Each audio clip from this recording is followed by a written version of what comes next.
ನಮಸ್ಕಾರ ಗೆಳೆಯರೆ, ಸೆಲ್ಫಿ ಕ್ಲಾಸಸ್ಗೆ ಸ್ವಾಗತ. ನಾನು ನಾಗರಾಜ್. ಬನ್ನಿ ಗೆಳೆಯರೆ, ಇವತ್ತಿನ ಕ್ಲಾಸ್ನ ಸ್ಟಾರ್ಟ್ ಮಾಡೋಣ. ಗೆಳೆಯರೆ, ಇವತ್ತಿನ ಕ್ಲಾಸ್ನ ಸ್ಟಾರ್ಟ್ ಮಾಡೋಕ್ಕಿಂತ ಮುಂಚೆ ಇನ್ನೂ ಯಾರು ನಮ್ಮ ಚಾನಲ್ನ ಸಬ್ಸ್ಕ್ರೈಬ್ ಮಾಡಿಲ್ಲ, ಲೈಕ್ ಮಾಡಿ, ಶೇರ್ ಮಾಡಿ, ಸಬ್ಸ್ಕ್ರೈಬ್ ಮಾಡೋದನ್ನ ಮರಿಬೇಡಿ. ಬೆಲ್ ಬಟನ್ನ ಒತ್ತಿ ಗೆಳೆಯರೆ, ಯಾಕಂದ್ರೆ ನಾವು ಅಪ್ಲೋಡ್ ಮಾಡುವಂಥ ವಿಡಿಯೋಗಳ ನೋಟಿಫಿಕೇಶನ್ ತಮಗೆ ಬರ್ತಾ ಇರುತ್ತೆ. ಗೆಳೆಯರೆ, ಈ ಹಿಂದೆ ಕೂಡ ನಾವು ವಿಡಿಯೋಗಳನ್ನು ಅಪ್ಲೋಡ್ ಮಾಡಿದ್ದೀವಿ. ಅಪ್ಲೋಡ್ ಮಾಡಿರೋ ವಿಡಿಯೋಗಳ ಲಿಂಕ್ಗಳನ್ನು ಕೆಳಗಡೆ ಡಿಸ್ಕ್ರಿಪ್ಷನ್ ಬಾಕ್ಸಲ್ಲಿ ಕೊಟ್ಟಿದ್ದೀನಿ, ನೋಡಿ ಚೆಕ್ ಮಾಡ್ಕೊಳ್ಳಿ. ಬನ್ನಿ ಹಾಗಾದರೆ ಸ್ಟಾರ್ಟ್ ಮಾಡೋಣ. ಗೆಳೆಯರೆ, ಇವತ್ತಿನ ಕ್ಲಾಸಸ್ ಬಂದ್ಬಿಟ್ಟು ಕಂಪ್ಯೂಟರ್ ಸಾಕ್ಷರತೆ ಭಾಗ 11. ಈ ಹಿಂದೆ 10 ಭಾಗಗಳನ್ನು ನಾವು ಆಲ್ರೆಡಿ ಅಪ್ಲೋಡ್ ಮಾಡಿದ್ದೀವಿ. ಇವತ್ತು 11ನೇ ಭಾಗನ ನಾವು ನೋಡ್ತಾ ಇದ್ದೀವಿ. ಬನ್ನಿ ಹಾಗಾದರೆ ಕ್ಲಾಸ್ನ ಸ್ಟಾರ್ಟ್ ಮಾಡೋಣ. ಕಂಪ್ಯೂಟರ್ ಸಾಕ್ಷರತೆ ಭಾಗ 11. ಗೆಳೆಯರೆ, ಪ್ರಶ್ನೆ 1. ಗಣಕಯಂತ್ರದಲ್ಲಿ ಇನ್ಸ್ಟಾಲ್ ಆಗಿರುವ ಕಾರ್ಯಕ್ರಮಗಳು ಯಾವುವು ಎಂದು ತಿಳಿಯುವ ವಿಧಾನ ಯಾವುದು ಅಂತ ಕೇಳ್ತಾ ಇದ್ದಾರೆ. ಆಪ್ಷನ್ ಎ, ಹಾರ್ಡ್ ಡಿಸ್ಕ್ನ ಪ್ರಾಪರ್ಟೀಸ್ ಪರೀಕ್ಷಿಸುವುದು. ಆಪ್ಷನ್ ಬಿ, ಬೂಟಿಂಗ್ ಪ್ರಕ್ರಿಯೆಯಲ್ಲಿ ಇನ್ಸ್ಟಾಲ್ ಆಗಿರುವ ಕಾರ್ಯಕ್ರಮಗಳನ್ನು ವೀಕ್ಷಿಸುವುದು. ಆಪ್ಷನ್ ಸಿ, ಆಪರೇಟಿಂಗ್ ಸಿಸ್ಟಮ್ನಲ್ಲಿ ಇನ್ಸ್ಟಾಲ್ ಆಗಿರುವ ಕಾರ್ಯಕ್ರಮಗಳನ್ನು ಪರೀಕ್ಷಿಸುವುದು. ಆಪ್ಷನ್ ಡಿ, ಹಾರ್ಡ್ ಡಿಸ್ಕ್ನಲ್ಲಿ ಸೇವ್ ಆಗಿರುವ ಫೈಲ್ಗಳನ್ನು ಪರೀಕ್ಷಿಸುವುದು. ಕಂಪ್ಯೂಟರ್ನಲ್ಲಿ ಇನ್ಸ್ಟಾಲ್ ಆಗಿರುವ ಪ್ರೋಗ್ರಾಮ್ಗಳನ್ನು ಯಾವ್ಯಾವ ಪ್ರೋಗ್ರಾಮ್ಗಳು ಇನ್ಸ್ಟಾಲ್ ಆಗಿದೆ ಅಂತ ಹೆಂಗೆ ತಿಳಿಬೇಕು ಅನ್ನೋಂಥ ವಿಧಾನವನ್ನು ಕೇಳ್ತಾ ಇದ್ದಾರೆ. ಪ್ರಶ್ನೆ 1ರ ಸರಿಯಾದ ಉತ್ತರ ಆಪ್ಷನ್ ಸಿ, ಆಪರೇಟಿಂಗ್ ಸಿಸ್ಟಮ್ನಲ್ಲಿ ಇನ್ಸ್ಟಾಲ್ ಆಗಿರುವ ಕಾರ್ಯಕ್ರಮಗಳನ್ನು ಪರೀಕ್ಷಿಸುವುದು ಗೆಳೆಯರೆ. ಓಕೆನಾ. ಪ್ರಶ್ನೆ 2. ಆಪರೇಟಿಂಗ್ ಸಿಸ್ಟಮ್ ಯಾವ ರೀತಿಯ ತಂತ್ರಾಂಶಕ್ಕೆ ಅಂದರೆ ಯಾವ ರೀತಿಯ ಸಾಫ್ಟ್ವೇರ್ಗೆ ಉದಾಹರಣೆಯಾಗಿದೆ ಅಂತ ಕೇಳ್ತಾ ಇದ್ದಾರೆ. ಆಪ್ಷನ್ ಎ, ಸಂಪರ್ಕ ಅಂದರೆ ಕಮ್ಯುನಿಕೇಷನ್. ಆಪ್ಷನ್ ಬಿ, ಅನ್ವಯನ ಅಂದರೆ applications. Option C, systems. Option D, ಪದ ಸಂಸ್ಕಾರಕ. ಸೊ ನೋಡೋಣ ಬನ್ನಿ, ಆಪರೇಟಿಂಗ್ ಸಿಸ್ಟಮ್ ಯಾವ ರೀತಿಯ ಸಾಫ್ಟ್ವೇರ್ ಆಗಿದೆ ಅಂತ. ಪ್ರಶ್ನೆ 2ರ ಸರಿಯಾದ ಉತ್ತರ ಆಪ್ಷನ್ ಸಿ, ಸಿಸ್ಟಮ್ ಸಾಫ್ಟ್ವೇರ್ ಆಗಿದೆ. ಆಪರೇಟಿಂಗ್ ಸಿಸ್ಟಮ್ ಅನ್ನೋದು ಒಂದು ರೀತಿಯ ಸಿಸ್ಟಮ್ ಸಾಫ್ಟ್ವೇರ್ ಆಗಿದೆ ಗೆಳೆಯರೆ. ಪ್ರಶ್ನೆ 3. ಮೌಸ್ನ ಎಡ ಬಟನ್ ಅನ್ನು 2 ಬಾರಿ ವೇಗವಾಗಿ ಪ್ರೆಸ್ ಮಾಡಿ ರಿಲೀಸ್ ಮಾಡಿದೆ ಎಂಬುದರ ಅರ್ಥ ಏನು ಕೇಳ್ತಾರೆ. ಮೌಸ್ನ ಎಡ ಬಟನ್ ಅನ್ನು 2 ಸಾರಿ ಫಾಸ್ಟ್ ಆಗಿ ಕ್ಲಿಕ್ ಮಾಡ್ತೀವಿ, ಅದರ ಅರ್ಥ ಏನು ಅಂತ ಕೇಳ್ತಾ ಇದ್ದಾರೆ. Option A, primary clicking. Option B, secondary clicking. Option C, double clicking. Option D, pointing. ಗೆಳೆಯರೆ, ಮೌಸ್ನಲ್ಲಿ ಎಡಗಡೆ ಒಂದು ಬಟನ್ ಇರುತ್ತೆ, ಬಲಗಡೆ ಒಂದು ಬಟನ್ ಇರುತ್ತೆ, ಮಧ್ಯದಲ್ಲಿ ಒಂದು ಸ್ಕ್ರಾಲ್ ಬಟನ್ ಇರುತ್ತೆ. ಸೊ ಎಡ ಬಟನನ್ನು 2 ಸಾರಿ ಫಾಸ್ಟಾಗಿ ಪ್ರೆಸ್ ಮಾಡಿ ಬಿಟ್ಟರೆ ಅದು ಏನು ಅಂತ ಕೇಳ್ತಾ ಇದ್ದಾರೆ. ಆಪ್ಷನ್ ಸಿ, ಪ್ರಶ್ನೆ 3ರ ಸರಿಯಾದ ಉತ್ತರ ಆಪ್ಷನ್ ಸಿ, ಡಬಲ್ ಕ್ಲಿಕ್ಕಿಂಗ್ ಅಂತ ಕರೀತಾರೆ, ಡಬಲ್ ಕ್ಲಿಕ್ ಅಂತ ಕರೀತಾರೆ ಗೆಳೆಯರೆ. ಪ್ರಶ್ನೆ 4. ಒಂದು ಡೈರೆಕ್ಟರಿಯಲ್ಲಿರುವ ಎಲ್ಲ ಉಪ ಡೈರೆಕ್ಟರಿಗಳನ್ನು ಮತ್ತು ಫೈಲ್ಗಳನ್ನು ಅಳಿಸಿ ಹಾಕಲು ಯಾವ ಕಮಾಂಡನ್ನು ಬಳಸುವರು. Option A, delete. Option B, del. Option C, deltree. Option D, move. ಏನು ಕೇಳ್ತಾ ಇದ್ದಾರೆ, ಒಂದು ಡೈರೆಕ್ಟರಿಯಲ್ಲಿರುವ ಎಲ್ಲ ಉಪ ಡೈರೆಕ್ಟರಿಗಳು ಮತ್ತು ಫೈಲ್ಗಳನ್ನು ಅಳಿಸ್ಬೇಕು, ಅದು ಯಾವ ಕಮಾಂಡ್ನ ಬಳಸಬೇಕು ಅಂತ ಕೇಳ್ತಾ ಇದ್ದಾರೆ. ಪ್ರಶ್ನೆ 4ರ ಸರಿಯಾದ ಉತ್ತರ ಆಪ್ಷನ್ ಸಿ, ಡೆಲ್ಟ್ರಿಯನ್ನು ಬಳಸಿ ಒಂದು ಡೈರೆಕ್ಟರಿಯಲ್ಲಿರುವಂಥ ಎಲ್ಲ ಉಪ ಡೈರೆಕ್ಟರಿಗಳು ಮತ್ತು ಫೈಲ್ಗಳನ್ನು ಅಳಿಸಿ ಹಾಕ್ಬೋದು ಗೆಳೆಯರೆ. ಪ್ರಶ್ನೆ 5. ಗಣಕಯಂತ್ರ ಈಗ ತಾನೇ ಆರಂಭಗೊಳ್ಳುತ್ತಿದ್ದು ಆಪರೇಟಿಂಗ್ ಸಿಸ್ಟಮ್ ಲೋಡ್ ಆಗುವ ಪ್ರಕ್ರಿಯೆಗೆ ಏನೆಂದು ಕರೆಯುವರು. Option A, booting. Option B, tracking. Option C, flashing. Option D, tapping. ಅಂದರೆ ಕಂಪ್ಯೂಟರ್ನ ನೀವು ಈಗ ತಾನೇ ಸ್ಟಾರ್ಟ್ ಮಾಡಿದ್ರೆ ಸ್ಟಾರ್ಟ್ ಮಾಡುವಾಗ ಸ್ವಲ್ಪ ಸೆಕೆಂಡುಗಳಾಗುತ್ತೆ, ಅದು ಸಿಸ್ಟಮ್ ಲೋಡ್ ಆಗುತ್ತೆ. ಆ ಸಿಸ್ಟಮ್ ಲೋಡ್ ಆಗುವ ಪ್ರಕ್ರಿಯೆಗೆ ಪ್ರೊಸೆಸ್ಗೆ ಏನಂತ ಕರೀತಾರೆ ಅಂತ ಕೇಳ್ತಾ ಇದ್ದಾರೆ. ಪ್ರಶ್ನೆ 5ರ ಸರಿಯಾದ ಉತ್ತರ ಆಪ್ಷನ್ ಎ, ಬೂಟಿಂಗ್ ಅಂತ ಕರೀತಾರೆ. ನಿಲ್ಲು ಕಂಪ್ಯೂಟರ್ ಸ್ಟಾರ್ಟ್ ಆಗ್ತಾ ಇದೆ ಅಂತ ಹೇಳ್ತಿರಲ್ವಾ, ಕಂಪ್ಯೂಟರ್ ಸ್ಟಾರ್ಟ್ ಆಗೋದಲ್ಲ, ಆಲ್ರೆಡಿ ಕಂಪ್ಯೂಟರ್ ಸ್ಟಾರ್ಟ್ ಆಗಿರುತ್ತೆ. ಸ್ಟಾರ್ಟ್ ಆಗಿಬಿಟ್ಟು ಅದೇನು ಲೋಡ್ ತಗೊಳ್ತಾ ಇರುತ್ತೆ ಆ ಪ್ರೊಸೆಸ್ಸಿಗೆ ಬಂದ್ಬಿಟ್ಟು ಬೂಟಿಂಗ್ ಅಂತ ಕರೀತಾರೆ ಗೆಳೆಯರೆ. ಪ್ರಶ್ನೆ 6. ಈ ಮುಂದಿನವುಗಳಲ್ಲಿ ಯಾವುದು ಪ್ರೋಗ್ರಾಮ್ಗಳನ್ನು ಹುಡುಕಿ ಶುರು ಮಾಡಲು ಸಹಾಯಕವಾಗಿದೆ. Option A, default menu. Option B, XP menu. Option C, start menu. Option D, stop menu. ಏನು ಕೇಳ್ತಾ ಇದ್ದಾರೆ, ಈ ಮುಂದಿನವುಗಳಲ್ಲಿ ಯಾವುದು ಪ್ರೋಗ್ರಾಮ್ಗಳನ್ನು ಹುಡುಕಿ ಶುರು ಮಾಡಲು ಸಹಾಯಕವಾಗಿದೆ ಅಂತ ಕೇಳ್ತಾ ಇದ್ದಾರೆ. ಪ್ರಶ್ನೆ 6ರ ಸರಿಯಾದ ಉತ್ತರ ಆಪ್ಷನ್ ಸಿ, ಸ್ಟಾರ್ಟ್ ಮೆನು ಗೆಳೆಯರೆ. ತಾವು ಸ್ಟಾರ್ಟ್ ಮೆನುವನ್ನು ಓಪನ್ ಮಾಡಿದಾಗ ಅಲ್ಲಿ ಕೆಲವು ಪ್ರೋಗ್ರಾಮ್ಗಳು, ಕೆಲವು ಆಪ್ಷನ್ಗಳಿರುತ್ತೆ, ಅದರಿಂದ ನೀವು ಪ್ರೋಗ್ರಾಮ್ಗಳನ್ನು ಹುಡುಕಿ ಸ್ಟಾರ್ಟ್ ಮಾಡಬಹುದು. ಪ್ರಶ್ನೆ 7. ಕಟ್, ಕಾಪಿ, ಪೇಸ್ಟ್ ಕಮಾಂಡ್ಗಳನ್ನು ಹೊಂದಿರುವ ಮೆನು ಯಾವುದು ಅಂತ ಕೇಳ್ತಾ ಇದ್ದಾರೆ. Option A, file. Option B, tool. Option B, special. Option D, edit. Cut, copy, paste ಕಮಾಂಡನ್ನು ಯಾವ ಮೆನು ಹೊಂದಿರುತ್ತೆ ಅಂತ ಕೇಳ್ತಾ ಇದ್ದಾರೆ. ಪ್ರಶ್ನೆ 7ರ ಸರಿಯಾದ ಉತ್ತರ ಆಪ್ಷನ್ ಡಿ, ಎಡಿಟ್ ಮೆನು ಹೊಂದಿರುತ್ತೆ ಗೆಳೆಯರೆ. Cut, copy, paste edit menu ಹೊಂದಿರುತ್ತೆ. ನ್ಯೂ, ಸೇವ್ ಆಸ್, ಪ್ರಿಂಟ್ ಬಂದ್ಬಿಟ್ಟು ಫೈಲ್ ಮೆನು ಹೊಂದಿರುತ್ತೆ ಗೆಳೆಯರೆ. ಪ್ರಶ್ನೆ 8. ಸ್ಟಾರ್ಟ್ ಮೆನುವಿಗಾಗಿ ಕೀಬೋರ್ಡ್ನಲ್ಲಿ ಯಾವ ಕೀಯನ್ನು ಪ್ರೆಸ್ ಮಾಡಬೇಕು ಅಂತ ಕೇಳ್ತಾ ಇದ್ದಾರೆ. Option A, escape. Option B shift, option C windows, option D short cut. ಗೆಳೆಯರೆ, ಸ್ಟಾರ್ಟ್ ಮೆನುವಿಗಾಗಿ ಕೀಬೋರ್ಡ್ನಲ್ಲಿ ಯಾವ ಕೀಯನ್ನು ಪ್ರೆಸ್ ಮಾಡಬೇಕು ಅಂತ ಕೇಳ್ತಾ ಇದ್ದಾರೆ. ಪ್ರಶ್ನೆ 8ರ ಸರಿಯಾದ ಉತ್ತರ ಆಪ್ಷನ್ ಸಿ ವಿಂಡೋಸ್. ವಿಂಡೋಸ್, ಅದರಲ್ಲಿ ಮಾರ್ಕ್ ಇರುತ್ತೆ, ಸ್ಕ್ವೇರ್ ಮಾರ್ಕ್ಗಳು ಇರುತ್ತೆ, ಅದರಲ್ಲಿ ವಿಂಡೋಸ್ ಕೀಯನ್ನು ಪ್ರೆಸ್ ಮಾಡಿದ್ರೆ ಸ್ಟಾರ್ಟ್ ಮೆನು ಓಪನ್ ಆಗುತ್ತೆ. ಗೆಳೆಯರೆ, ಪ್ರಶ್ನೆ 9, ಗಣಕಯಂತ್ರಕ್ಕೆ ವಿವಿಧ ಭಾಗಗಳನ್ನು ಹೇಗೆ ಬಳಸಬೇಕು ಎಂದು ತಿಳಿಸಿಕೊಡುವವರು ಯಾರು ಅಂತ ಕೇಳ್ತಾ ಇದ್ದಾರೆ. Option A utility, option B network, option C operating system, option D application program. ಪ್ರಶ್ನೆ ಏನು, ಕಂಪ್ಯೂಟರ್ನ ವಿವಿಧ ಭಾಗಗಳನ್ನು ಹೇಗೆ ಬಳಸಬೇಕು ಅಂತ ತಿಳಿಸ್ಕೊಡುವರು ಯಾರು ಕಂಪ್ಯೂಟರ್ನಲ್ಲಿ ಅಂತ ಕೇಳ್ತಾ ಇದ್ದಾರೆ. ಪ್ರಶ್ನೆ 9ರ ಸರಿಯಾದ ಉತ್ತರ ಆಪ್ಷನ್ ಸಿ ಆಪರೇಟಿಂಗ್ ಸಿಸ್ಟಮ್. ಗೆಳೆಯರೆ, ಓಕೆನಾ. ಪ್ರಶ್ನೆ 10, ಪ್ರಿಂಟ್ ಮಾಡಲು ಯಾವ ಮೆನುವನ್ನು ಆಯ್ಕೆ ಮಾಡಿಕೊಳ್ಳುವರಿ. Option A edit, option B special, option C file, option D tool. ಗೆಳೆಯರೆ, ತಮಗೆ ಈ ಹಿಂದೆ ನಾನು ಹೇಳಿದೆ, ಫೈಲ್ನಲ್ಲಿ ಬಂದ್ಬಿಟ್ಟು ಸೇವ್ ನ್ಯೂ ಇರುತ್ತೆ, ಸೇವ್ ಇರುತ್ತೆ, ಸೇವ್ ಆ್ಯಸ್ ಇರುತ್ತೆ, ಫೈಲ್ ಪ್ರಿಂಟ್ ಅಂತ ಇರುತ್ತೆ. ಓಕೆನಾ. ಇದರಲ್ಲಿ ಏನು ಕೇಳಿದ್ದಾರೆ, ಪ್ರಿಂಟ್ ಮಾಡಲು ಯಾವ ಮೆನುವನ್ನು ನೀವು ಆಯ್ಕೆ ಮಾಡ್ಕೋತೀರಾ ಅಂತ ಕೇಳ್ತಾ ಇದ್ದಾರೆ. ಪ್ರಶ್ನೆ 10ರ ಸರಿಯಾದ ಉತ್ತರ ಆಪ್ಷನ್ ಸಿ ಫೈಲ್ ಮೆನುವನ್ನು ನೀವು ಆಯ್ಕೆ ಮಾಡಿಕೊಂಡ್ರೆ ಅದರಲ್ಲಿ ಪ್ರಿಂಟ್ ಆ್ಯಂಡ್ ಪ್ರಿಂಟ್ ಪ್ರಿವ್ಯೂ ಅಂತ ಇರುತ್ತೆ, ಅದರಲ್ಲಿ ತಾವು ಪ್ರಿಂಟನ್ನು ಕೊಡಬಹುದು. ಪ್ರಶ್ನೆ 11, ಯಾವುದೇ ಐಕಾನ್ಗೆ ಸಂಬಂಧಿಸಿದ ಪ್ರಾಪರ್ಟೀಸ್ಗಳನ್ನು ತೆರೆಯಲು ಮೌಸ್ನ ಯಾವ ಬಟನ್ ಬಳಸಬೇಕು ಅಂತ ಕೇಳ್ತಾ ಇದ್ದಾರೆ. Option A drag, option B drop, option C right, option D left. ಗೆಳೆಯರ, ಪ್ರಶ್ನೆ ಸಿಂಪಲ್ ಆಗಿದೆ. ಪ್ರಶ್ನೆ 11ರ ಸರಿಯಾದ ಉತ್ತರ ಆಪ್ಷನ್ ಸಿ ರೈಟ್ ಬಟನನ್ನು ಕ್ಲಿಕ್ ಮಾಡಬೇಕು. ಮೌಸಲ್ಲಿರುವಂಥ ರೈಟ್ ಬಟನನ್ನು ತಾವು ಯಾವ ಐಕಾನ್ ಮೇಲೆ ಕ್ಲಿಕ್ ಮಾಡ್ತಿರೋ ಆ ಐಕಾನ್ನಲ್ಲಿನ ಪ್ರಾಪರ್ಟೀಸ್ ಓಪನ್ ಆಗುತ್ತೆ. ಗೆಳೆಯರೆ, ಪ್ರಶ್ನೆ 12, ಗಣಕಯಂತ್ರದ ಬಳಕೆಯನ್ನು ಸುಲಭಗೊಳಿಸುವ ಸಾಫ್ಟ್ವೇರ್ ಯಾವುದು ಅಂತ ಕೇಳ್ತಾ ಇದ್ದಾರೆ. Option A operating system, option B application, option C utility, option D network. ಗಣಕ ಅಂದರೆ ಕಂಪ್ಯೂಟರ್ನ ಬಳಕೆಯನ್ನು ಸುಲಭಗೊಳಿಸುವಂಥ ಸಾಫ್ಟ್ವೇರ್ ಯಾವುದು ಅಂದರೆ ಅದು ಆಪ್ಷನ್ ಎ ಆಪರೇಟಿಂಗ್ ಸಿಸ್ಟಮ್. ಗೆಳೆಯರೆ, ಓಕೆನಾ. ಗೆಳೆಯರೆ, ಪ್ರಶ್ನೆ 13, ಆಕೃತಿಗಳನ್ನು ತಯಾರಿಸಲು ಮತ್ತು ಎಡಿಟ್ ಮಾಡಲು ಬಳಸುವ ಸಾಫ್ಟ್ವೇರ್ ಯಾವುದು ಅಂತ ಕೇಳ್ತಾ ಇದ್ದಾರೆ. ಆಕೃತಿಗಳಂದರೆ ಪಿಕ್ಚರ್ಸ್ಗಳನ್ನು ತಯಾರಿಸಲು ಮತ್ತು ಎಡಿಟ್ ಮಾಡಲು ಬಳಸುವಂಥ ಸಾಫ್ಟ್ವೇರ್ ಯಾವುದು ಅಂತ ಕೇಳ್ತಾ ಇದ್ದಾರೆ. Option A page maker, option B photo image, option C MS paint, option D front page. ಪ್ರಶ್ನೆ 13ರ ಸರಿಯಾದ ಉತ್ತರ ಆಪ್ಷನ್ ಸಿ MS ಪೇಂಟ್ಗಳಲ್ಲಿ ಆಕೃತಿಗಳನ್ನು ತಯಾರು ಮಾಡಲು ಮತ್ತು ಎಡಿಟ್ ಮಾಡಲು ಬಳಸುವಂಥ ಸಾಫ್ಟ್ವೇರ್ ಇದೆ ಗೆಳೆಯರೆ, ಓಕೆನಾ. ಅದು MS ಪೇಂಟ್.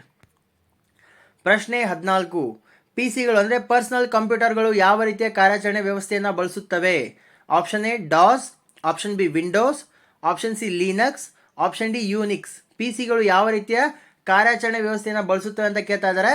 ಪ್ರಶ್ನೆ 14ರ ಸರಿಯಾದ ಉತ್ತರ ಆಪ್ಷನ್ ಬಿ ವಿಂಡೋಸ್. ಗೆಳೆಯರೆ, ವಿಂಡೋಸ್ ಆಪರೇಟಿಂಗ್ ಸಿಸ್ಟಮ್, ವಿಂಡೋಸ್ OSಗಳನ್ನು ಬಳಸುತ್ತೆ PCಗಳು, ಓಕೆನಾ. ಪ್ರಶ್ನೆ 15, ಕಂಪ್ಯೂಟರ್ನಲ್ಲಿರುವ ಎಲ್ಲ ಹಾರ್ಡ್ವೇರ್, CPU, ಸ್ಮರಣಾಂಗ, ಆಗಮ ನಿರ್ಗಮನಾಂಗಗಳನ್ನು ನಿಯಂತ್ರಿಸುವ ಸಾಫ್ಟ್ವೇರ್ ಯಾವುದು.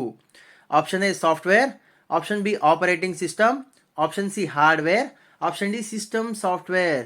ಗೆಳೆಯರೆ, ಎಲ್ಲ ಸ್ಪರ್ಧಾತ್ಮಕ ಪರೀಕ್ಷೆಗಳಲ್ಲಿ ತುಂಬ ಸಾರಿ ಕೇಳಿರುವಂಥ ಇದು ಪ್ರಶ್ನೆ ಏನಿದೆ ಅಂದರೆ, ಕಂಪ್ಯೂಟರ್ನಲ್ಲಿರುವ ಎಲ್ಲ hardware, CPU, memories, input and ಔಟ್ಪುಟ್ಗಳನ್ನು ನಿಯಂತ್ರಣ ಮಾಡುವಂಥ ಸಾಫ್ಟ್ವೇರ್ ಯಾವುದು ಅಂತ ಕೇಳ್ತಾಯಿದ್ರೆ ಅದು ಬೇರೆ ಯಾವುದೂ ಅಲ್ಲ. ಪ್ರಶ್ನೆ 15ರ ಸರಿಯಾದ ಉತ್ತರ ಆಪ್ಷನ್ ಸಿ ಹಾರ್ಡ್ವೇರ್. ಗೆಳೆಯರೆ, ಹಾರ್ಡ್ವೇರ್ ಕಂಪ್ಯೂಟರ್ನಲ್ಲಿರುವಂಥ ಎಲ್ಲ ರೀತಿಯ ಹಾರ್ಡ್ವೇರ್ಗಳನ್ನು ಇದು ನಿಯಂತ್ರಣನ ಮಾಡುತ್ತೆ. ಪ್ರಶ್ನೆ 16, ಆಪರೇಟಿಂಗ್ ಸಿಸ್ಟಮ್ ಯಾವ ರೀತಿಯ software. Option A communication, option B application, option C system, option D ಎಲ್ಲವೂ. ಆಪರೇಟಿಂಗ್ ಸಿಸ್ಟಮ್ ಯಾವ ರೀತಿಯ ಸಾಫ್ಟ್ವೇರ್ ಅಂತ ಕೇಳ್ತಾ ಇದ್ದಾರೆ. ಪ್ರಶ್ನೆ 16ರ ಸರಿಯಾದ ಉತ್ತರ ಆಪ್ಷನ್ ಸಿ ಸಿಸ್ಟಮ್ ಸಾಫ್ಟ್ವೇರ್ ಆಗಿದೆ. ಆಪರೇಟಿಂಗ್ ಸಿಸ್ಟಮ್ ಒಂದು ಸಿಸ್ಟಮ್ ಸಾಫ್ಟ್ವೇರ್ ಆಗಿದೆ. ಹಲವು ಬಾರಿ ಈ ಪ್ರಶ್ನೆಯನ್ನು ಕೇಳಿದ್ದಾರೆ. ಪ್ರಶ್ನೆ 17, ಇವುಗಳಲ್ಲಿ ಯಾವ ಹೇಳಿಕೆ ತಪ್ಪು. ಆಪ್ಷನ್ ಎ ವಿಂಡೋಸ್ ಒಂದು ಆಪರೇಟಿಂಗ್ ಸಿಸ್ಟಮ್, ಸರಿಯಾಗಿದೆ. ಆಪ್ಷನ್ ಬಿ ಲಿನಕ್ಸ್ ಸಾಫ್ಟ್ವೇರ್ನ ಮಾಲೀಕರು ಮೈಕ್ರೋಸಾಫ್ಟ್. ಆಪ್ಷನ್ ಸಿ ಫೋಟೋಶಾಪ್ ಒಂದು ಡಿಸೈನಿಂಗ್ ಸಾಧನ, ಸರಿಯಾಗಿದೆ. ಆಪ್ಷನ್ ಡಿ ಲಿನಕ್ಸ್ ಒಂದು ಉಚಿತ ಸಾಫ್ಟ್ವೇರ್ ಆಗಿದೆ, ಅದು ಕೂಡ ಸರಿಯಾಗಿದೆ. ಯಾವ ಹೇಳಿಕೆ ತಪ್ಪಾಗಿದೆ. ಪ್ರಶ್ನೆ 17ರ ಸರಿಯಾದ ಉತ್ತರ ಆಪ್ಷನ್ ಬಿ ಲಿನಕ್ಸ್ ಸಾಫ್ಟ್ವೇರ್ನ ಮಾಲೀಕರು ಮೈಕ್ರೋಸಾಫ್ಟ್ ಅಲ್ಲ ಗೆಳೆಯರೆ. ಯಾಕಂದರೆ ಲಿನಕ್ಸ್ ಸಾಫ್ಟ್ವೇರ್ನ ಮಾಲೀಕರು ಲಿನಸ್ ಟೋರ್ವಾಲ್ಡ್ಸ್ ಅಂತ. ಜನನ ಡಿಸೆಂಬರ್ 28, 1969ರಲ್ಲಿ ಆಗುತ್ತೆ. ಹೆಲ್ಸಿಂಕಿಯಲ್ಲಿ ಆಗುತ್ತೆ. ಫಿನ್ಲ್ಯಾಂಡ್ನವರು, ಒಬ್ಬ ಫಿನಿಶ್ ಕಂಪ್ಯೂಟರ್ ವಿಜ್ಞಾನಿ ಇವರು. ಓಕೆನಾ, ವಿಂಡೋಸ್ ಯಾವ ರೀತಿ ಇದೆ ಅದೇ ರೀತಿ ಲಿನಕ್ಸ್ ಅನ್ನುವಂಥ ಒಂದು ಸಾಫ್ಟ್ವೇರ್ ಇದೆ, ಅದು ಒಂದು ಆಪರೇಟಿಂಗ್ ಸಿಸ್ಟಮ್ ಗೆಳೆಯರೆ. ಪ್ರಶ್ನೆ 18, ಕಾರ್ಯವೊಂದನ್ನು ಮಾಡಲು ಕಂಪ್ಯೂಟರ್ ತೆಗೆದುಕೊಳ್ಳುವ ಸಮಯವನ್ನು ಏನಂತ ಕರೀತಾರೆ? Option A delay time, option B real time, option C execution time, option D down time. ಪ್ರಶ್ನೆ ಏನು ಕೇಳಿದ್ದಾರೆ ಅಂದರೆ, ಕಾರ್ಯವೊಂದನ್ನು ಮಾಡಲು ಕಂಪ್ಯೂಟರ್ ತೆಗೆದುಕೊಳ್ಳುವ ಸಮಯವನ್ನು ಏನಂತ ಕೇಳ್ತಾರೆ ಅಂತ ಕೇಳ್ತಾ ಇದ್ದಾರೆ. ಡಿಲೇ ಟೈಮು ಅಲ್ಲ, ರಿಯಲ್ ಟೈಮು ಅಲ್ಲ, ಡೌನ್ ಟೈಮು ಅಲ್ಲ. ಯಾಕಂದರೆ ಕಾರ್ಯವೊಂದನ್ನು ಮಾಡಲು ಕಂಪ್ಯೂಟರ್ ತೆಗೆದುಕೊಳ್ಳುವ ಸಮಯವನ್ನು ಪ್ರಶ್ನೆ 18ರ ಸರಿಯಾದ ಉತ್ತರ ಆಪ್ಷನ್ ಸಿ ಎಕ್ಸಿಕ್ಯೂಷನ್ ಟೈಮ್ ಅಂತ ಕರೀತಾರೆ. ಯಾಕಂದರೆ ಅದು ಕಾರ್ಯವನ್ನು ನಿರ್ವಹಿಸ್ತಾ ಇರತ್ತೆ. ಗೆಳೆಯರೆ ಪ್ರಶ್ನೆ 19, ಲಿನಕ್ಸ್, ಯೂನಿಕ್ಸ್, ವಿಂಡೋಸ್, ವಿಸ್ತಾ ಇವುಗಳು ಇದಕ್ಕೆ ಉದಾಹರಣೆಯಾಗಿದೆ. Option A browsers, option B compilers, option C operating system, option D utilities.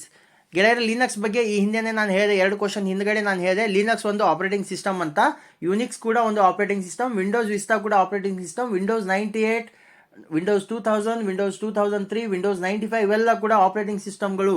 ಪ್ರಶ್ನೆ 19ರ ಸರಿಯಾದ ಉತ್ತರ ಆಪ್ಷನ್ ಸಿ ಆಪರೇಟಿಂಗ್ ಸಿಸ್ಟಮ್ ಗೆಳೆಯರೆ. ಪ್ರಶ್ನೆ 20, ಆಗಾಗ ಉಪಯೋಗಿಸುವ ಫೈಲ್ಗಳನ್ನು ಮತ್ತು ಅನ್ವಯ ಅಂದರೆ ಅಪ್ಲಿಕೇಶನ್ಸ್ಗಳನ್ನು ಸುಲಭವಾಗಿ ತೆರೆಯುವ ಉತ್ತಮ ವಿಧಾನ ಯಾವುದು ಅಂತ ಕೇಳ್ತಾ ಇದ್ದಾರೆ. ಆಪ್ಷನ್ ಎ ಡೆಸ್ಕ್ಟಾಪ್ನಲ್ಲಿ ಶಾರ್ಟ್ಕಟ್ ಸೃಷ್ಟಿಸುವುದು, ಆಪ್ಷನ್ ಬಿ ವರ್ಡ್ ಡಾಕ್ಯುಮೆಂಟ್ನಲ್ಲಿ ಹೆಸರನ್ನು ಸಂಗ್ರಹಿಸುವುದು, ಆಪ್ಷನ್ ಸಿ ಅವುಗಳನ್ನು ಸದಾಕಾಲ ತೆರೆದಿಡುವುದು, ಆಪ್ಷನ್ ಡಿ ಮೇಲಿನ ಎಲ್ಲವೂ ಹೌದು. ಏನು ಕೇಳ್ತಾ ಇದ್ದಾರೆ, ನೀವು ಪದೇ ಪದೇ ಯೂಸ್ ಮಾಡುವಂಥ ಫೈಲ್ಗಳು ಮತ್ತು ಅಪ್ಲಿಕೇಶನ್ಸ್ ಸಾಫ್ಟ್ವೇರ್ಗಳನ್ನು ಈಸಿಯಾಗಿ ಓಪನ್ ಮಾಡುವಂಥ ವಿಧಾನ ಯಾವುದು ಅಂತ ಕೇಳ್ತಾ ಇದ್ದಾರೆ. ಪ್ರಶ್ನೆ 20ರ ಸರಿಯಾದ ಉತ್ತರ ಆಪ್ಷನ್ ಎ ಡೆಸ್ಕ್ಟಾಪ್ಗಳಲ್ಲಿ ತಾವು ಶಾರ್ಟ್ಕಟ್ಗಳನ್ನು ಕ್ರಿಯೇಟ್ ಮಾಡಿ ಇಟ್ಕೋಬಹುದು. ಅದರಿಂದ ತಾವು ಈಸಿಯಾಗಿ ಓಪನ್ ನಿಮಗೆ ಬೇಕಾಗಿರುವಂಥ ಆಗಾಗ ಯೂಸ್ ಮಾಡುವಂಥ ಫೈಲ್ಗಳಾಗಲಿ ಸಾಫ್ಟ್ವೇರ್ ಅಥವಾ ಅಪ್ಲಿಕೇಶನ್ಸ್ಗಳಾಗಲಿ ತಾವು ಓಪನ್ ಈಸಿಯಾಗಿ ಮಾಡ್ಕೋಬಹುದು ಡೆಸ್ಕ್ಟಾಪ್ನಲ್ಲಿ ಶಾರ್ಟ್ಕಟ್ಗಳನ್ನು ಕ್ರಿಯೇಟ್ ಮಾಡುವ ಮುಖಾಂತರ. ಗೆಳೆಯರೆ ಪ್ರಶ್ನೆ 21, ಕಂಪ್ಯೂಟರ್ ಕಾರ್ಯಮುಕ್ತಗೊಳಿಸುವ ವಿಧಾನವನ್ನು ಡ್ಯಾಶ್ ಎನ್ನುವರು. ಕಾರ್ಯಮುಕ್ತ ಅಂದರೆ ಎಂಡ್ ಅಂತ. ಆಪ್ಷನ್ ಎ ಸ್ಟಾರ್ಟ್ಗೆ ಹೋಗ್ಬಿಟ್ಟು ಟರ್ನ್ ಆಫ್ ಮಾಡಬೇಕು, ಕ್ಲಿಕ್ ಮಾಡಬೇಕು. ಆಪ್ಷನ್ ಬಿ ಸ್ಟಾರ್ಟ್ಗೆ ಹೋಗ್ಬಿಟ್ಟು ಲಾಗ್ ಆಫ್ ಕ್ಲಿಕ್ ಮಾಡಬೇಕು. ಆಪ್ಷನ್ ಬಿ ಸಿ ಸ್ಟಾರ್ಟ್ಗೆ ಹೋಗ್ಬಿಟ್ಟು ರೀಸ್ಟಾರ್ಟ್ ಮಾಡಬೇಕು. Option D none of the above. Computer ಕಾರ್ಯಮುಕ್ತಗೊಳಿಸುವ ವಿಧಾನ ಅಂತ ಕೇಳ್ತಾ ಇದ್ದಾರೆ. ಪ್ರಶ್ನೆ 21ರ ಸರಿಯಾದ ಉತ್ತರ ಆಪ್ಷನ್ ಎ ಸ್ಟಾರ್ಟ್ಗೆ ಹೋಗ್ಬಿಟ್ಟು ಟರ್ನ್ ಆಫ್ ಕ್ಲಿಕ್ ಮಾಡಿದ್ರೆ ಕಂಪ್ಯೂಟರ್ ಕಾರ್ಯ ಮುಕ್ತ ಆಗತ್ತೆ, ಕಂಪ್ಯೂಟರ್ ಕೆಲಸ ಮುಗಿಯುತ್ತೆ, ಕಂಪ್ಯೂಟರ್ ಕ್ಲೋಸ್ ಆಗತ್ತೆ. ಗೆಳೆಯರೆ ಪ್ರಶ್ನೆ 22, ವರ್ಡ್ ಪ್ಯಾಡ್ ಬಟನ್ಗಳಲ್ಲಿ ಕೆಳಗಿನವುಗಳಲ್ಲಿ ಯಾವುದು ಸ್ಟ್ಯಾಂಡರ್ಡ್ ಟೂಲ್ ಬಾರ್ ಐಕಾನ್ ಅಲ್ಲ? ಈ ಹಿಂದೆ ಒಂದು ಪ್ರಶ್ನೆ ಬಂದಿತ್ತು. Option A new, option B open, option C close, option D save. ತಮಗೆಲ್ಲ ಗೊತ್ತಿದೆ ಸ್ಟ್ಯಾಂಡರ್ಡ್ ಟೂಲ್ ಬಾರ್ನಲ್ಲಿ ಯಾವುದು ಐಕಾನ್ ಅಲ್ಲ. Option C close icon standard tool ಬಾರ್ನ ಒಂದು ಐಕಾನ್ ಅಲ್ಲ. ಓಕೆನಾ, ನ್ಯೂ, ಓಪನ್, ಸೇವ್ ಇವು 3 ಕೂಡ ಸ್ಟ್ಯಾಂಡರ್ಡ್ ಟೂಲ್ ಬಾರ್ನ ಐಕಾನ್ಗಳು. ಗೆಳೆಯರೆ ಪ್ರಶ್ನೆ 23, ಸ್ಕ್ರೀನ್ ಬ್ಯಾಕ್ಗ್ರೌಂಡ್ ಅನ್ನು ಡ್ಯಾಶ್ ಎಂದು ಕರೆಯುತ್ತಾರೆ. Option A desktop, option B application, option C windows, option D frame. Screen ಬ್ಯಾಕ್ಗ್ರೌಂಡ್ನ ಏನಂತ ಕರೀತಾರೆ? ಕಂಪ್ಯೂಟರ್ ಸ್ಕ್ರೀನ್ ಇರುತ್ತಲ್ಲ, ಆ ಸ್ಕ್ರೀನಲ್ಲಿರುವಂಥ ಒಂದು ಬ್ಯಾಕ್ಗ್ರೌಂಡ್ ಇರುತ್ತೆ, ಮುಂದೆಲ್ಲ ಅಪ್ಲಿಕೇಶನ್ಸ್ ಇರುತ್ತೆ, ಫೈಲ್ಗಳನ್ನು ಸೇವ್ ಮಾಡಿರ್ತೀರಾ, ಡೆಸ್ಕ್ಟಾಪ್ನಲ್ಲಿ ಶಾರ್ಟ್ಕಟ್ಗಳನ್ನು ಕ್ರಿಯೇಟ್ ಮಾಡಿರ್ತೀರಾ, ಅದ್ರ ಹಿಂದೆ ಒಂದು ಪಿಕ್ಚರ್ ಇರುತ್ತೆ, ಆ ಪಿಕ್ಚರ್ಗೆ ಏನಂತ ಕರೀತಾರೆ ಅಂತ ಕೇಳ್ತಾ ಇದ್ದಾರೆ. ಪ್ರಶ್ನೆ 23ರ ಸರಿಯಾದ ಉತ್ತರ ಆಪ್ಷನ್ ಎ ಡೆಸ್ಕ್ಟಾಪ್ ಅಂತ ಕರೀತಾರೆ ಗೆಳೆಯರೆ. ಓಕೆನಾ, ಡೆಸ್ಕ್ಟಾಪ್ನಲ್ಲಿ ನಾನು ಪಿಕ್ಚರ್ ಇಟ್ಟೆ ಅಂತ ಹೇಳ್ತಿರಲ್ವಾ, ಆ ನಿಮ್ಮ ಪಿಕ್ಚರನ್ನು ಏನು ಇಡ್ತೀರಾ ಆ ಪಿಕ್ಚರ್ ಮುಂದ್ಗಡೆ ನೀವು ಅಪ್ಲಿಕೇಶನ್ಗಳು ಶಾರ್ಟ್ಕಟ್ ಮಾಡಿರೋಂಥ ಐಕಾನ್ಗಳಿರುತ್ತೆ, ಅದರಿಂದ ಒಂದು ಪಿಕ್ಚರ್ ಇರುತ್ತೆ, ಅದಕ್ಕೆ ಡೆಸ್ಕ್ಟಾಪ್ ಅಂತ ಕರೀತಾರೆ. ಗೆಳೆಯರೆ ಪ್ರಶ್ನೆ 24, ಈ ಕೆಳಗಿನವುಗಳಲ್ಲಿ ಯಾವುದರಿಂದ ವಾಲ್ಪೇಪರ್ ಸೆಟ್ಟಿಂಗ್ ಅನ್ನು ಬದಲಾಯಿಸಬಹುದು? Option A control panel, option B accessories group, option C setting dialogue box, option D main group. ಏನು ಕೇಳ್ತಾ ಇದ್ದಾರೆ, ವಾಲ್ಪೇಪರ್ ಸೆಟ್ಟಿಂಗ್ ಅನ್ನು ಯಾವುದರಲ್ಲಿ ಬದಲಾಯಿಸಬಹುದು ಅಂತ ಕೇಳ್ತಾ ಇದ್ದಾರೆ. ಪ್ರಶ್ನೆ 24ರ ಸರಿಯಾದ ಉತ್ತರ ಆಪ್ಷನ್ ಎ ಕಂಟ್ರೋಲ್ ಪ್ಯಾನಲ್ನಲ್ಲಿ ಬದಲಾಯಿಸಬಹುದು. ವಾಲ್ಪೇಪರ್ ಸೆಟ್ಟಿಂಗ್ಗಳನ್ನು ಕಂಟ್ರೋಲ್ ಪ್ಯಾನಲ್ನಲ್ಲಿ ಬದಲಾಯಿಸಬಹುದು ಗೆಳೆಯರೆ. ಪ್ರಶ್ನೆ 25, MS DOSನಿಂದ ಹೊರಬರಲು ನಾವು ಡ್ಯಾಶ್ ಟೈಪ್ ಮಾಡಬೇಕಾಗುತ್ತದೆ. Option A quit, option B exit, option C end, option D close. ಏನನ್ನ ಟೈಪ್ ಮಾಡಿದ್ರೆ ನೀವು MS DOSನಿಂದ ಹೊರಗಡೆ ಬರ್ತೀರಾ?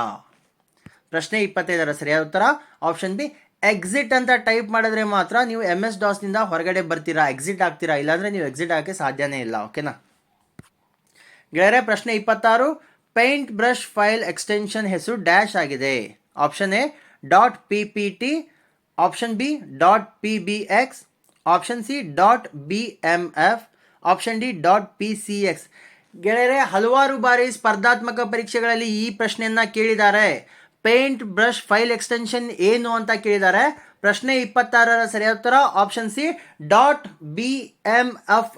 BMP ಅಂತ ಕರೀತಾರೆ. ಡಾಟ್ BMP ಇದು ಪೇಂಟ್ ಬ್ರಷ್ ಫೈಲ್ನ ಎಕ್ಸ್ಟೆನ್ಷನ್ ಹೆಸರು ಗೆಳೆಯರೆ, ನೆನಪಲ್ಲಿ ಇಟ್ಕೊಳ್ಳಿ. It's a very very important. ಗೆಳೆಯರೆ, ಪ್ರಶ್ನೆ 27, ಈ ಕೆಳಗಿನ ಡ್ಯಾಶ್ನಲ್ಲಿ ನೋಟ್ ಪ್ಯಾಡ್ ಇದೆ.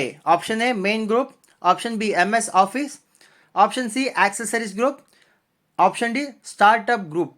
ಈ ಕೆಳಗಿನ ಡ್ಯಾಶ್ನಲ್ಲಿ ನೋಟ್ ಪ್ಯಾಡ್ ಇದೆ ಅಂತ ಕೇಳ್ತಾ ಇದ್ದಾರೆ. ಪ್ರಶ್ನೆ 27ರ ಸರಿಯಾದ ಉತ್ತರ ಆಪ್ಷನ್ ಸಿ ಆಕ್ಸೆಸರೀಸ್ ಗ್ರೂಪ್ನಲ್ಲಿ ಮಾತ್ರ ನೋಟ್ ಪ್ಯಾಡ್ ಇದೆ. ನೋಟ್ ಪ್ಯಾಡ್ ಎಲ್ಲಿ ಸಿಗತ್ತೆ ನಿಮಗೆ? ಆಕ್ಸೆಸರೀಸ್ ಗ್ರೂಪಲ್ಲಿ ಸಿಗತ್ತೆ ಗೆಳೆಯರೆ. ಗೆಳೆಯರೆ, ಪ್ರಶ್ನೆ 28, RTF ನ ವಿಸ್ತೃತ ರೂಪ ಅಂದ್ರೆ ಎಕ್ಸ್ಪ್ಯಾಂಡ್ RTF ಅಂತ ಕೇಳ್ತಾ ಇದ್ದಾರೆ. RTF ನ ವಿಸ್ತಾರವಾದ ರೂಪ ಯಾವುದು ಅಂತ ಕೇಳ್ತಾ ಇದ್ದಾರೆ. Option A rich text format, option B real text format, option C real time files, option D rich text fonts. RTF ಅಂದ್ರೆ ಏನು ಅಂತ ಕೇಳಿದ್ದಾರೆ. ಪ್ರಶ್ನೆ 28ರ ಸರಿಯಾದ ಉತ್ತರ option A rich text format. RTF ಅಂದ್ರೆ ರಿಚ್ ಟೆಕ್ಸ್ಟ್ ಫಾರ್ಮ್ಯಾಟ್, ನೆನಪಲ್ಲಿ ಇರಲಿ. ಓಕೆನಾ ಗೆಳೆಯರೆ, ಪ್ರಶ್ನೆ 29, Ctrl+S ಯಾವುದಕ್ಕೆ ಬಳಸುತ್ತಾರೆ? ಆಪ್ಷನ್ ಎ ರಕ್ಷಿಸು, ಆಪ್ಷನ್ ಬಿ ಅಂಟಿಸು, ಆಪ್ಷನ್ ಸಿ ಕತ್ತರಿಸು, ಆಪ್ಷನ್ ಡಿ ನಕಲಿಸು. ರಕ್ಷಿಸೋದು, ಅಂಟಿಸೋದು, ಕತ್ತರಿಸೋದು, ನಕಲಿಸೋದು. Ctrl+S ಅಂದ್ರೆ ಯಾವುದಕ್ಕೆ ಬಳಸ್ತಾರೆ? ಗೆಳೆಯರೆ, ಪ್ರಶ್ನೆ 29ರ ಸರಿಯಾದ ಉತ್ತರ ಆಪ್ಷನ್ ಎ ರಕ್ಷಿಸು. ಸೇವ್ ಮಾಡೋದಕ್ಕೆ Ctrl+S ಅನ್ನ ಸೇವ್ ಮಾಡೋದಕ್ಕೆ ಯೂಸ್ ಮಾಡ್ತಾರೆ. ಅಂಟಿಸೋಕೆ Ctrl+P ನ ಯೂಸ್ ಮಾಡ್ತಾರೆ. ಪೇಸ್ಟ್ Ctrl+V ಪೇಸ್ಟ್ ಅಂಟಿಸೋಕೆ ಯೂಸ್ ಮಾಡ್ತಾರೆ. ಕತ್ತರಿಸೋಕೆ Ctrl+X ಅನ್ನ ಯೂಸ್ ಮಾಡ್ತಾರೆ. ನಕಲು ಮಾಡೋಕ್ಕೆ Ctrl+C ಅನ್ನ ಯೂಸ್ ಮಾಡ್ತಾರೆ ಗೆಳೆಯರೆ. ಓಕೆನಾ ಗೆಳೆಯರೆ, ನಮ್ಮ ಇವತ್ತಿನ ಈ ಕ್ಲಾಸ್ನ ಕೊನೆಯ ಮತ್ತು ಅಂತಿಮ ಪ್ರಶ್ನೆ. ಚಿಹ್ನೆ ಸ್ಟಾರ್ ಡಾಟ್ CGM ಏನನ್ನ ಪ್ರತಿನಿಧಿಸುತ್ತದೆ? Option A computer graphics metafile, option B colour graphics metafile, option C close graphic metafile, option D clear graphic metafile. Dot CGM ಏನನ್ನ ಪ್ರತಿನಿಧಿಸುತ್ತದೆ ಅಂತ ಕೇಳ್ತಾ ಇದ್ದಾರೆ. ಪ್ರಶ್ನೆ 30ರ ಸರಿಯಾದ ಉತ್ತರ ಆಪ್ಷನ್ ಎ ಕಂಪ್ಯೂಟರ್ ಗ್ರಾಫಿಕ್ಸ್ ಮೆಟಾಫೈಲ್ನ ಪ್ರತಿನಿಧಿ ಮಾಡುತ್ತೆ. ಯಾವುದು? ಡಾಟ್ CGM ಗೆಳೆಯರೆ. ಓಕೆನಾ ಗೆಳೆಯರೆ, ನಮ್ಮ ವಿಡಿಯೋಗಳು ತಮಗೆ ಇಷ್ಟವಾದಲ್ಲಿ ಲೈಕ್ ಮಾಡಿ, ಶೇರ್ ಮಾಡಿ, ಸಬ್ಸ್ಕ್ರೈಬ್ ಮಾಡೋದನ್ನ ಮರಿಬೇಡಿ. ಬೆಲ್ ಬಟನ್ನ ಒತ್ತಿ ಗೆಳೆಯರೆ, ಯಾಕಂದರೆ ನಾವು ಅಪ್ಲೋಡ್ ಮಾಡುವಂಥ ವಿಡಿಯೋಗಳ ನೋಟಿಫಿಕೇಶನ್ ತಮಗೆ ಬರ್ತಾ ಇರುತ್ತೆ. ಅದೇ ರೀತಿ ನಾವು ತಿಳಿಸ್ಕೊಟ್ಟಂಥ ಮಾಹಿತಿಗಳ ಬಗ್ಗೆ ಅಥವಾ ನಮ್ಮ ಕ್ಲಾಸ್ಗಳ ಬಗ್ಗೆ ಏನಾದರೂ ಅಭಿಪ್ರಾಯಗಳು ಅಥವಾ ಕಮೆಂಟ್ಗಳಿದ್ದಲ್ಲಿ ದಯವಿಟ್ಟು ಕಮೆಂಟ್ ಸೆಕ್ಷನಲ್ಲಿ ಕಮೆಂಟ್ ಮಾಡಿ. ನಾವು ನಿಮ್ಮ ಕಮೆಂಟ್ಗಳನ್ನು ನೋಡ್ತೀವಿ ಗೆಳೆಯರೆ. ಮತ್ತೆ ನಾವು ಮುಂದಿನ ಕ್ಲಾಸಲ್ಲಿ ಭೇಟಿಯಾಗೋಣ. ಧನ್ಯವಾದಗಳು ಗೆಳೆಯರೆ.